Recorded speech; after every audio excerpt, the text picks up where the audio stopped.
کربلا میں کوئی جنگیں نہیں ہوئی بلکہ وہ جو کوفی ان کے ساتھ تھے انہوں نے ان کو قتل کر دیا۔ دوسری بات آپ نے فرمائی کہ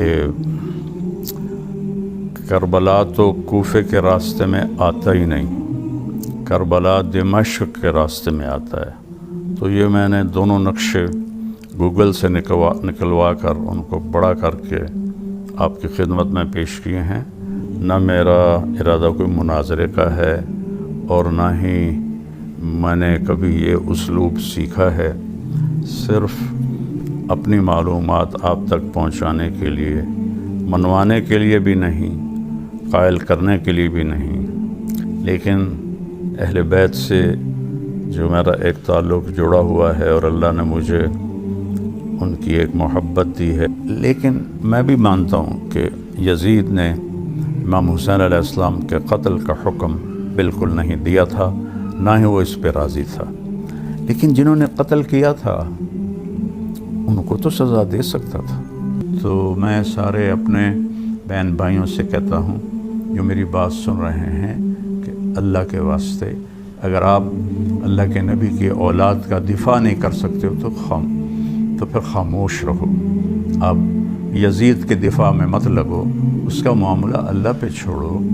ہم بھی اس کے لیے کوئی یہ فیصلہ ہرگز نہیں کرتے، وہ فیصلہ میرے اللہ کا ہے، یغفر لمن یشاء ویعذب من یشاء، لیکن وہ امام حسین کے قاتلوں کو سزا نہیں دی، یہ اس کا جرم عظیم ہے، جرم عظیم ہے، جرم عظیم ہے اور ناقابل معافی جرم ہے۔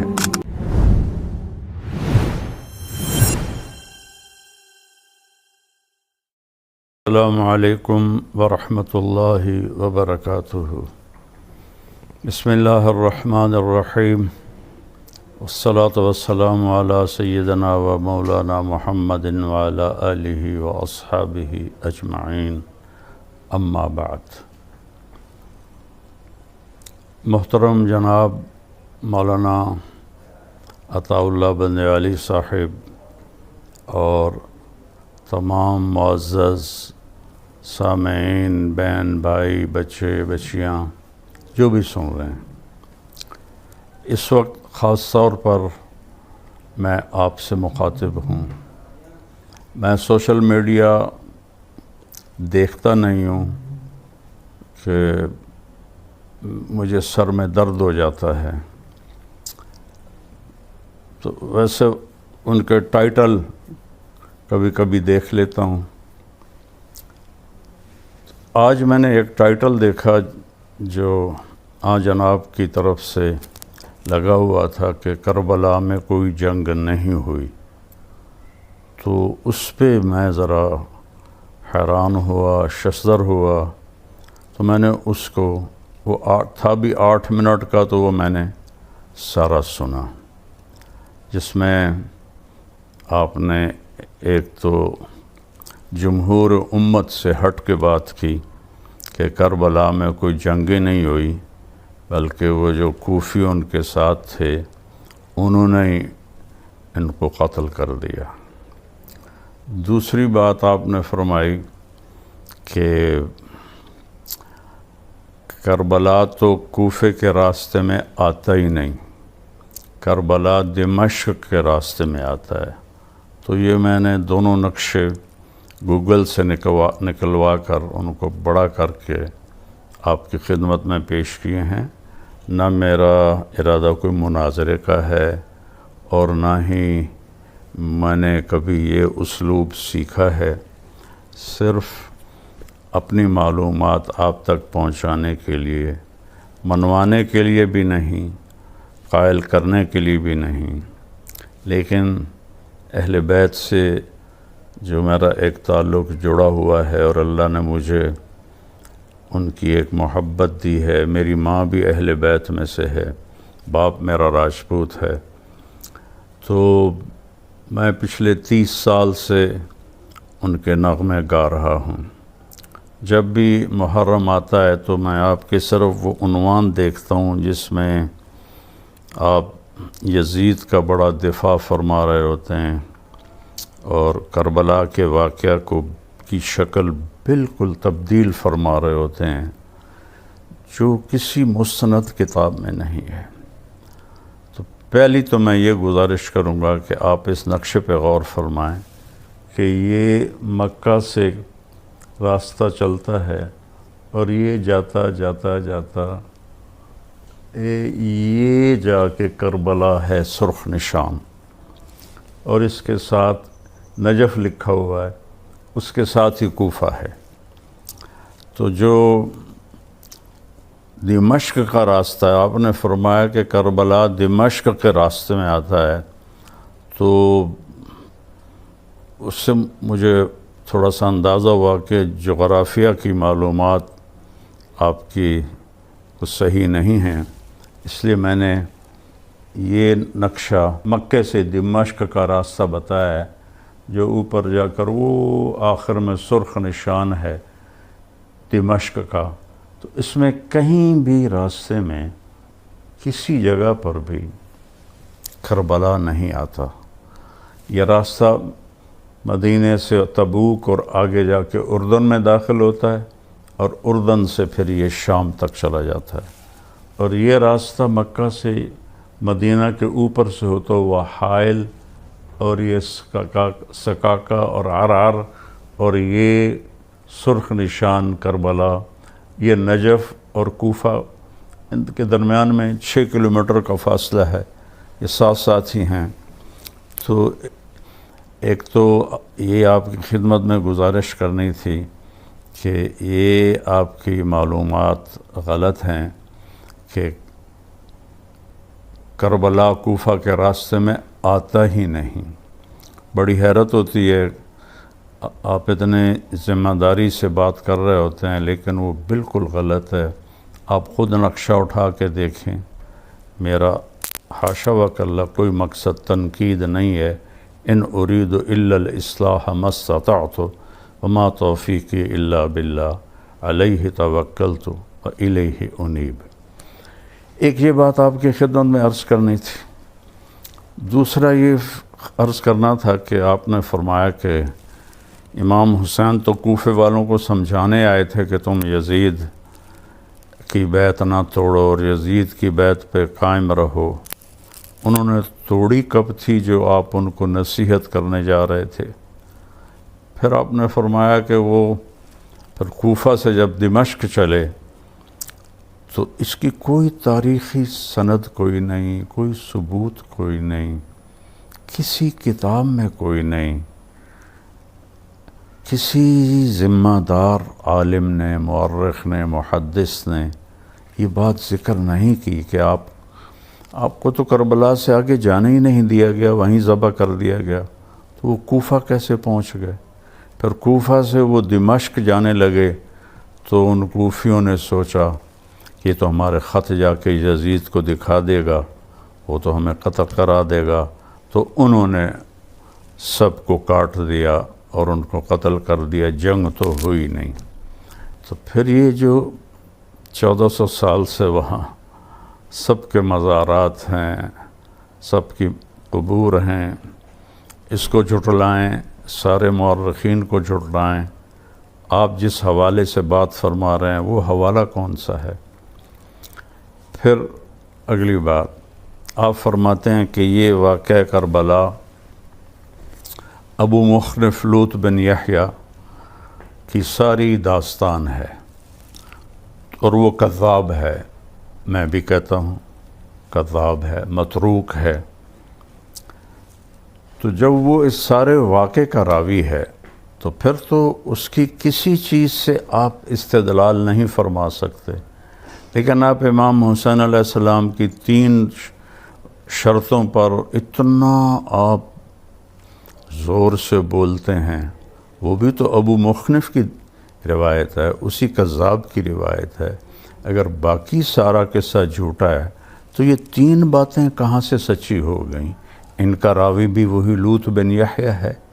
تو تھوڑا آپ اس پہ غور فرمائیں، اور اس پہ ذرا بالکل میری ایک عاجزانہ اپیل ہے، دیکھیں میں ہاتھ جوڑ رہا ہوں، آپ ایک معزز خاندان سے تعلق رکھتے ہیں، تو آپ اس پر غور فرمائیں کہ کیا پھر یہ محل اشکال نہیں ہے کہ ان 3 شرطوں کو جو امام حسین علیہ السلام کی طرف منسوب کرتے ہیں، اس کا راوی بھی تو ابو مخنف ہے، لوط بن یحییٰ ہے، اور تو کوئی نہیں ہے۔ اور پھر یوں جنگ کا انکار کر دینا اور بالکل کہ وہ ہوئی نہیں تھی، من العجائب والغرائب ہے آپ کی یہ بات۔ آپ اس کا کوئی سند بتائیں، کوئی ثبوت بتائیں۔ ممکن ہے آپ نے بھی کسی ابو مخنف جیسے سے یہ کہانی لے لی ہو کہ جنگ ہوئی نہیں، یہ آپ کیا کر رہے ہیں مولانا صاحب؟ اللہ تعالیٰ جس کو چاہے جنت میں ڈال دے، یزید جنتی ہے یا دوزخی ہے، یہ تو بحث ہی نہیں ہے۔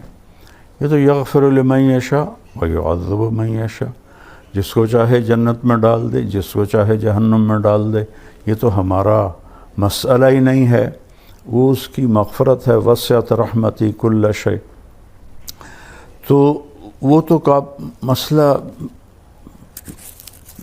بحث سے خارج ہے، اس کی بخشش ہے، چاہے معاف کر دے چاہے وہ پکڑ لے۔ باقی آپ جو اول جیشن یغزو مدینۃ قیصر مغفور لہم کی آپ بات فرماتے ہیں، میں آپ کو حدیث صحیح سناتا ہوں کہ آپ نے فرمایا جو ہر نماز کے بعد آیت الکرسی پڑھتا ہے تو اس کے اور جنت کے درمیان صرف موت ہوتی ہے اور کوئی نہیں ہوتی۔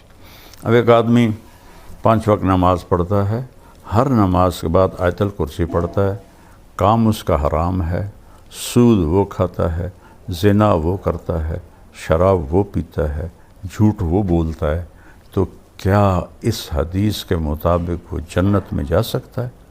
اللہ چاہے تو لے جائے، کوئی اس میں اللہ کے لیے کوئی شے بعید نہیں، لیکن جو شریعت کا ایک قانون ہے، ایک بات کے ساتھ اور کئی چیزوں کو ملا کے پھر نتیجہ نکالا جاتا ہے۔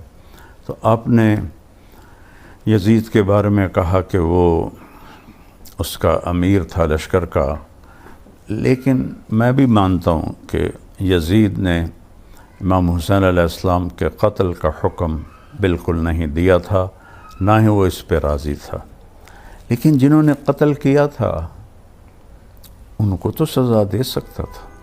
میں نے چھوٹا سا کلپ سنا تھا، اصل میں حکمرانوں کی مجبوریاں ہوتی ہیں، وہ ایسا آپ نے رقیق اور ایسا جان چھڑانے کا طریقہ تھا آپ کا اس میں، وہ اصل میں بادشاہوں کی کچھ کمزوریاں ہوتی ہیں، کچھ مجبوریاں ہوتی ہیں۔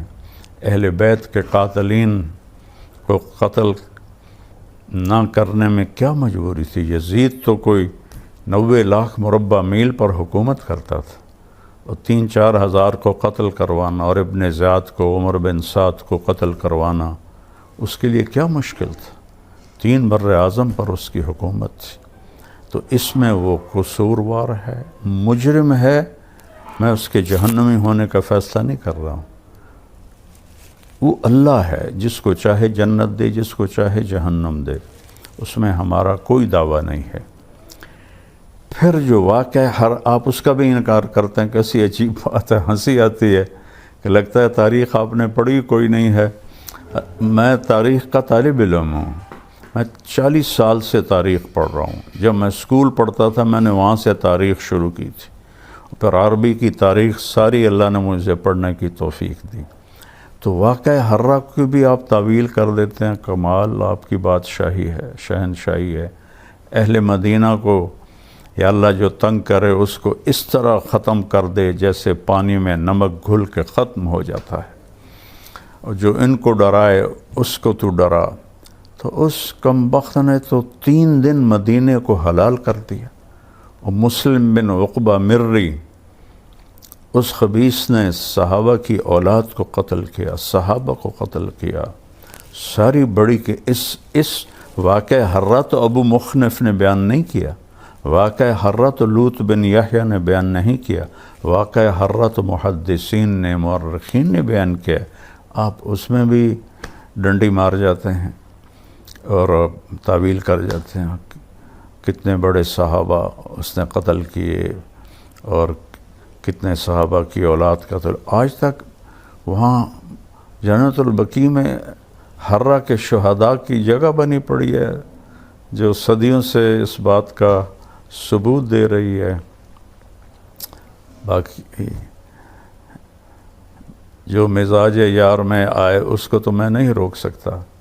اور مسلم بن عقبہ مرری یہ خبیث بوڑھا تھا. جب یہ مدینہ سے نکلا مکے پر کیا حکم تھا یزید صاحب کا کہ پہلے مدینے کو تاراج کرو 3 دن حلال ہے، پھر مکے کو جا کے برباد کرو. یہ ہیں آپ کے آئیڈیل ہر دل عزیز یزید. ہم آپ تو پنجابی لوگ ہیں. عمر بن عبدالعزیز تو بنو امیہ میں سے تھے.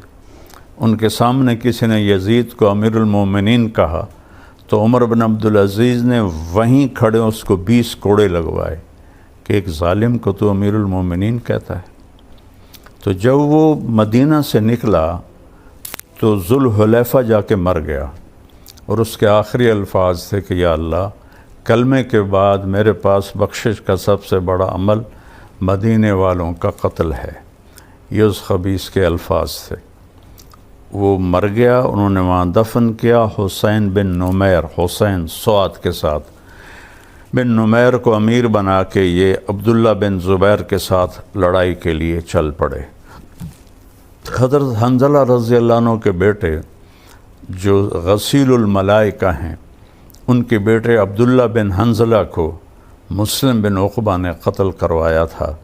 تو ان کی باندی نے مدینے والوں سے کہا کہ میں نے یہ منت مانی تھی کہ اگر اللہ مجھے اس کی لاش پہ قابو دے گا تو میں اس کو سولی پہ لٹکاؤں گی. تو تم سب چلو میرے ساتھ اور اس کی لاش نکال کے سولی پہ لٹکاؤ. اب البدایہ والنہایہ میں آپ اس کو پڑھ لیں گے، تفصیل موجود ہے. مدینہ تو پہلے ہی رو رہا تھا. سارے پہنچے اور اس کی قبر کی کھدائی شروع کی. جو ہی مٹی ہٹا کے صاف کی تو اس کی میت زمین پر تھی اور یہاں سے لے کر قبر کے کناروں تک اس کی قبر انگاروں سے بھری ہوئی تھی اور اس میں اس طرح پڑا ہوا تھا جیسے آگ کے اندر لوہے کی سلاخ سرخ ہو کر پڑی ہوتی ہے. یہ اس کا انجام ہوا. تو مدینے والوں نے کہا عبداللہ رضی اللہ عنہ کی باندی سے کہ اب تو اللہ نے ہمارا بدلہ لے لیا ہے. انہوں نے کہا ٹھیک ہے، اب یہیں ٹھیک ہے، اس کو سولی پہ نہیں لٹکانا. قبر بند کی، بے نشان ہو گیا وہ خبیث. مرری قبیلہ آج بھی قطر میں آباد ہے. اگلی بات آپ سے یہ عرض کرنی ہے. آپ فرماتے ہیں کہ اہل بیت کو یزید کے دربار میں لے جایا گیا اور یزید نے ان کا بڑا اکرام کیا. حضرت زینب کے جو وہاں خطبات ہیں تھوڑا وہ پڑھ لیں تو آپ کو اندازہ ہو جائے گا، میں اس میں نہیں جاتا. آپ نے فرمایا کہ اس کے بعد جو حضرت زینب تھیں رضی اللہ عنہ وہ دمشق میں ہی ٹھہر گئیں، قافلے کے ساتھ نہیں گئیں. میرے پیارے مولانا کہیں مجھے دکھا دیں. عقل نہیں مانتی کہ ایک مظلوم قافلہ لٹا پٹا 72 جن کے نفوس اور 17 اہل بیت جن کے سامنے ان کی گردنیں کٹیں، ان کی جو سردار تھیں اب حضرت زینب تھیں، وہ تو دمشق میں رہ جائیں اور باقی قافلہ بچیوں کا اور امام زین العابدین بیمار کا وہ مدینے چلا جائے. کسی تاریخ کی کتاب میں یہ نہیں ہے، کسی مستند تاریخ میں نہیں. عقل بھی نہیں مانتی اور علم بھی نہیں مانتا کہ ایسے قافلے کو تنہا چھوڑ کے وہ وہاں رہ جائیں اور وہ اکیلے وہاں چلے جائیں. ساری مستند تاریخوں میں ہے. یہ سارے عوام بھی سن رہے ہیں کہ آپ اپنے عزیز بھائی بہنوں کے ساتھ واپس گئیں. اس کو تو آج کا کوئی غیرت مند خاندان نہیں مانے گا. اگر اس کے 4 افراد مارے جائیں اور باقی چھوٹے بچے بچ جائیں تو ان کو کہے تسی جاؤ تو میں تو اتنا ہی رہنا تو اتنے بیٹھا ہوا. یہ تو ہمارے دنیا میں کہیں یہ ثقافت نہیں ہے. آپ اس کو حضرت سیدہ زینب کے ساتھ جوڑتے ہیں، ان پر بہتان لگاتے ہیں. آپ وہ واپس گئی ہیں. شام میں آمد ضعیف ترین روایت ہے. زیادہ صحیح روایت آپ کا مصر جانا ہے، اور مصر میں آپ کا مزار موجود ہے، جامعۃ سیدہ زینب کے نام سے قاہرہ میں. اور پھر صدیوں بعد یہاں بھی مزار بنا. اور دمشق میں آپ کی تدفین ضعیف تاریخی روایت ہے، اور قاہرہ میں مصر میں مضبوط تاریخی روایت ہے. اہل تشیع نے وہ شام کو سینٹرل بنا کے اس کو زیادہ مشہور کر دیا. لیکن آپ کا یہ کہنا کہ وہ وہیں ٹھہر گئیں اور یزید کے مہمان ٹھہر گئیں، اللہ کا واسطہ ہے بندیالوی صاحب، اللہ کا واسطہ ہے بندیالوی صاحب، آپ جوش خطابت میں اہل بیت پر اتنی زیادتی نہ کریں. ان کا اللہ سے بہت قریبی تعلق ہے. حضرت ام سلمہ کی روایت کہ وہ 10 محرم کو عصر کے قریب سوئی ہوئی تھیں تو خواب میں دیکھا اللہ کے نبی، پراگندہ بال، سر میں مٹی پڑی ہوئی اور چہرے پر بھی مٹی. تو انہوں نے پوچھا یا رسول اللہ آپ کو کیا ہوا؟ ما شأنک یا رسول اللہ؟ فرمایا ام سلمہ حضرت مقتل حسین. اے ام سلمہ میں حسین کی شہادت کو دیکھ کے آ رہا. یہ 1400 سال کے سارے ہی بے وقوف ہیں جنہوں نے کربلا میں فرضی مزار بنا دیے. اچھا چلو وہ پھر قبریں ہی بتا دیں، جس راستے میں ان کو قتل کیا گیا تو وہاں قبریں تو بنی ہوں گی، کوئی قبروں کی نشانی بتا دیں کہ آپ کو ہمیں، چلو ہم وہاں جا کے ان کی زیارت کر لیں.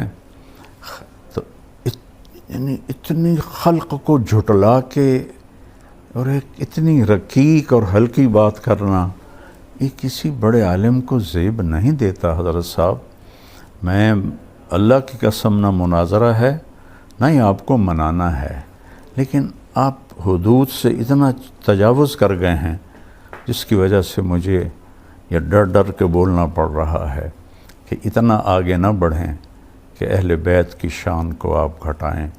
اور ایک فاسق و فاجر جس کو اس کا اپنا رشتہ دار عمر بن عبدالعزیز 20 کوڑے مروائے کہ تو نے یزید کو امیر المومنین کیوں کہا ہے. باقی جنت دوزخ کا فیصلہ اللہ نے کرنا ہے. یا بنی اسرائیل کے 100 آدمیوں کے قاتل کو معاف کر دیا، اس کو طوائف کو پیاسے کتے کو پانی پلانے پر معاف کر دیا، تو اس کی مغفرت تو ایک اور چیز ہے. لیکن حقائق پر میں آپ کے ساتھ تھوڑی بات کرنے کی جرات کی ہے، چونکہ میں نے یہ پہلی دفعہ سنا. آج میں وہاں سے گاؤں سے اپنے فیصل آباد آ رہا تھا تو راستے میں نے ایسے ہی کھولا تو کربلا میں کوئی جنگ نہیں ہوئی، تو میرا میٹر گھوم گیا کہ یہ کیا کہہ رہے ہیں، کیا فرما رہے ہیں. 14 صدی کی تاریخ کو جھٹلا رہے ہیں، اور سارے کروڑوں لوگ وہ اندھے بھی ہیں، بے وقوف بھی ہیں، ان پڑھ بھی ہیں، اور صرف آپ کے پاس سے ہے یہ روایت ہے. تو اب ان امام حسین کی 3 شرطوں کو کیوں دلیل بناتے ہیں؟ وہ تو ابو مخنف کی روایت ہے، لوط بن یحییٰ جس کو آپ پہلے کذاب کہتے ہیں، پھر اسی کی آپ لے کر اور آگے لوگوں کو بندیالوی یوں کہہ رہا ہے اور بندیالوی یوں کہہ رہا ہے. ایسے بڑے بول سے بچنا چاہیے. اللہ کو عاجزی پسند ہے، اللہ کو عجب پسند نہیں ہے. تو سیدہ زینب کا یزید کے پاس مہمان بن کے ٹھہرنا، یار حیرت کی بات ہے. یہ ہو سکتا ہے؟ یہ کیسے ممکن ہے کہ وہ یزید کی مہمان بن گئی؟ اور یزید تو کم وقت اس کی 64 ہجری میں مر گیا، 61 میں وہ بنا تھا، 60 میں، اور 64 میں مر گیا 37 سال کی عمر میں. تو حضرت سیدہ زینب تو بہت بعد تک وہاں رہی ہیں، اگر رہی ہیں. اصل صحیح روایت مصر کی ہے. یہ شام کی روایت اہل تشیع کی ہے۔ تو لہٰذا بس یہ چند گزارشات تھیں، آپ برائے مہربانی جس کو اونچا کریں جس کو نیچا کریں آپ کو اختیار ہے، لیکن یہ جو آپ کا تقابل ہے کہ کربلا میں جنگ کوئی نہیں ہوئی اور پانی بند نہیں کیا گیا اور وہ اندر ہی جو ملے ہوئے تھے انہوں نے قتل کر دیا، بھلا آدمی بات کرنے سے پہلے سوچے تو صحیح کہ کیا عقل بھی اس کو ماننے کے لیے تیار ہے؟ کوفہ تو وہ گئے ہی نہیں، کوفہ سے دمشق جا رہے تھے، اور یہ میں نے دمشق کا نقشہ نقل کیا، مکے سے دمشق کے راستے میں کہیں کربلا آتا نہیں، اور آپ نے فرمایا ہے کہ دمشق جاتے ہوئے کربلا آتا ہے، کوفہ جاتے ہوئے کربلا نہیں آتا۔ تو میں سارے اپنے بہن بھائیوں سے کہتا ہوں جو میری بات سن رہے ہیں کہ اللہ کے واسطے اگر آپ اللہ کے نبی کی اولاد کا دفاع نہیں کر سکتے ہو تو پھر خاموش رہو، آپ یزید کے دفاع میں مت لگو، اس کا معاملہ اللہ پہ چھوڑو، ہم بھی اس کے لیے کوئی یہ فیصلہ ہرگز نہیں کرتے، وہ فیصلہ میرے اللہ کا ہے، یغفر لمن یشاء ویعذب من یشاء، لیکن وہ امام حسین کے قاتلوں کو سزا نہیں دی، یہ اس کا جرم عظیم ہے، جرم عظیم ہے، جرم عظیم ہے اور ناقابل معافی جرم ہے، اور مدینے پر اس نے حملہ کروایا اور صحابہ کی اولاد کو قتل کروایا، یہ اس کا جرم عظیم ہے۔ پھر وہ لشکر مکے پہنچا یزید کے حکم پر، حسین بن نمیر کی قیادت میں، وہ وہاں جا کے انہوں نے جب وہ مکے کا محاصرہ کیا تو خبر آ گئی کہ یزید مر گیا ہے، تو حضرت عبداللہ بن زبیر نے کہا کہ حسین بن نمیر سے مات طاغیتکم، تمہارا طاغیہ تمہارا فرعون مر گیا ہے، یہ عبداللہ بن زبیر کے الفاظ ہیں۔ تو میں نے جو کچھ کہا ہے بہت احتیاط سے کہا ہے، پھر بھی اگر اس میں آپ کی شان میں کوئی گستاخی ہوئی ہو، یہ میں سب کے سامنے آپ سے ہاتھ جوڑ کے معافی مانگتا ہوں، میرا مطلب آپ کی دل آزاری نہیں ہے۔ اللہ سے دعا کرتا ہوں کہ اللہ آپ کو یزید کا وکیل بننے کی بجائے اہل بیت کا وکیل بنائے، اور جتنے میرے بہن بھائی بچے بچیاں سن رہے، اللہ کرے میری بات ان کے دل میں اتر جائے۔